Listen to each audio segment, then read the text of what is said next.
Desde las ramas más abstractas de las matemáticas, impulsadas por la pura curiosidad, hasta sus aplicaciones en campos como la astrofísica, la biomedicina y la inteligencia artificial, los jóvenes galardonados con los premios Vicent Caselles, RESME, Fundación BBVA 2024, reflejan el papel imprescindible de esta disciplina científica, tanto para impulsar el avance del conocimiento básico como para abordar los grandes retos de nuestra sociedad. Por su trabajo innovador sobre facetas complementarias de un mismo campo de la matemática pura, la teoría de grupos, Macarena Arenas y Jonel López de Gámez han recibido este reconocimiento. La teoría de grupos es la manera en la que abstraemos la idea de simetría y la convertimos en una noción matemática. La teoría geométrica de grupos lo que hace es estudiar de manera geométrica estos objetos algebraicos y extraer información algebraica usando métodos geométricos. Yo especialmente estudio las simetrías o los grupos asociados a espacios que se llaman complejos cubulares de curvatura no positiva, que son espacios que se arman a través de cubos de varias dimensiones, pegándolos para construir un objeto más grande. Lo que yo hago en particular es trabajar con una clase de grupos que se llaman los grupos de Artin de ángulo recto. Entonces, estos grupos son muy importantes porque aparecen en muchas áreas de las matemáticas, pues en geometría, en álgebra, en geometría algebraica, incluso en lógica y en teoría de modelos. La investigación de Alberto Rodríguez se centra en los llamados espacios simétricos excepcionales, que se dan en dimensiones mucho más elevadas que las tres que conocemos en el mundo real. Un campo de gran relevancia para responder a algunas grandes preguntas en el campo de la cosmología. A la hora de explicar teorías físicas, como por ejemplo la relatividad general de Einstein, necesitamos introducir espacios que tengan curvatura. O, por ejemplo, si queremos intentar ofrecer un marco que reconcilie la relatividad general con la mecánica cuántica, necesitamos espacios con más dimensiones. Como los espacios con los que yo trabajo, nos aportan una visión específica de nuestro papel en el mundo. Entender las ecuaciones que modelizan las reacciones químicas y ver hasta qué punto describen bien la realidad es el campo en el que se centra la investigación de Íñigo Urtiaga. Las ecuaciones en derivadas parciales son el modelo matemático mediante el cual se logra reducir la investigación de un problema a la resolución de una ecuación. Lo que más me interesa a mí es si realmente las soluciones a estas ecuaciones se comportan como uno esperaría en la situación real que modelan. De este modo, nuestra investigación resulta fundamental para revelar aquellos mecanismos que subyacen a muchos fenómenos de distintas áreas aplicadas.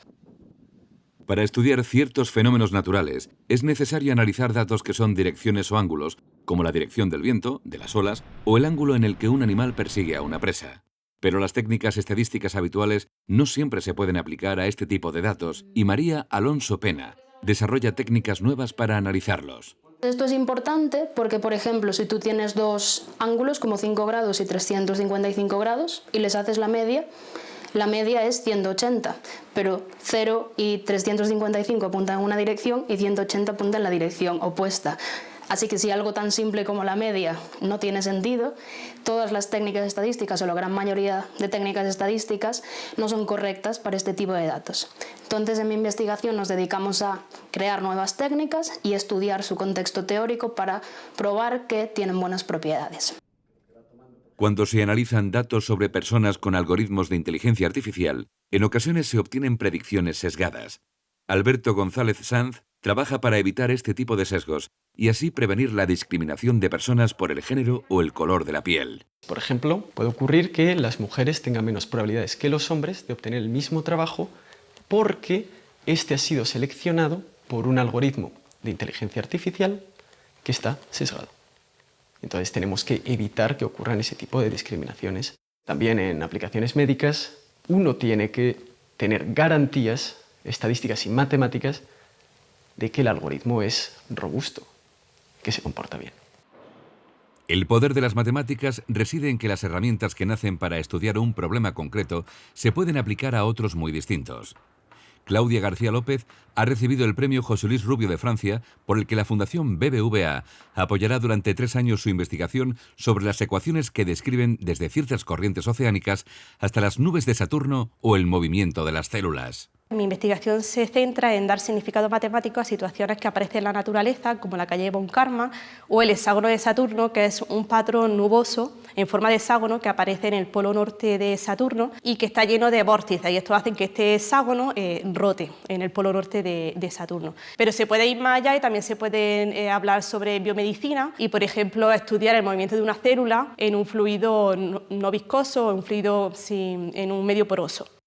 Sin embargo, las potenciales aplicaciones futuras no son en realidad la principal motivación que impulsa el trabajo de estos jóvenes cerebros matemáticos. Quiero destacar que mi investigación del día a día en mi despacho es puramente abstracta y puramente analítica. De hecho, la investigación en matemáticas no se hace pensando en las aplicaciones, sino en el avance del conocimiento en sí mismo, y esto ha quedado históricamente demostrado. Lo bonito para mí de las matemáticas puras es que hay matemáticas que se hicieron, por ejemplo, hace 200 años como teoría de números, que hoy en día se ha encontrado una aplicación en criptografía, pero evidentemente esos matemáticos no hicieron esa rama de las matemáticas pensando en la criptografía del 2024.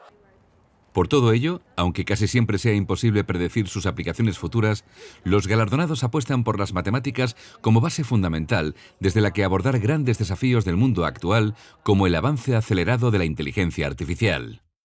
Los retos más importantes quizás estén dentro de que ahora, con la inteligencia artificial, el machine learning, quizás queremos unos resultados más inmediatos, queremos una predicción y no nos estamos dejando de centrar en cuánto de buena es esa predicción. Cuando nos evaluamos, por ejemplo, la parte de mi investigación más relacionada con la inteligencia artificial, nuestro objetivo es también convencer a la sociedad de que la inteligencia artificial tiene que entrar y, aparte, tiene que ser una inteligencia artificial en la que podemos creer. De hecho, para los jóvenes premiados, las matemáticas constituyen una herramienta indispensable para navegar en el mundo hipertecnológico del siglo XXI y saber identificar la información veraz en el océano de ruido informativo. Cada vez vivimos en un mundo más complicado, más competitivo y sobre todo más técnico, en el sentido de que los avances tecnológicos suceden rapidísimo y uno tiene que adaptarse cuanto antes para sobrevivir. Yo creo que aprender matemáticas es una de las mejores maneras de sacar algo en claro de este caos tecnológico. Esto me parece que es muy importante en la época actual, donde pues hay mucha desinformación y la gente no siempre es muy racional o piensa las cosas de manera muy lógica.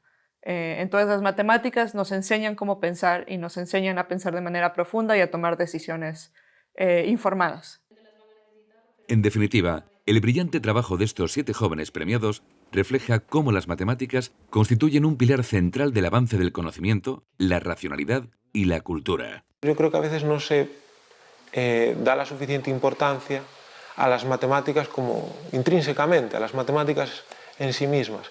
Y es algo que yo creo que hay que defender. Hay que defender las matemáticas como parte de nuestra cultura, como una forma de arte, que es una forma de arte milenaria y colectiva, que va desde el teorema de Pitágoras hasta hoy, hasta la conjetura de Poincaré, y que es patrimonio de toda la humanidad.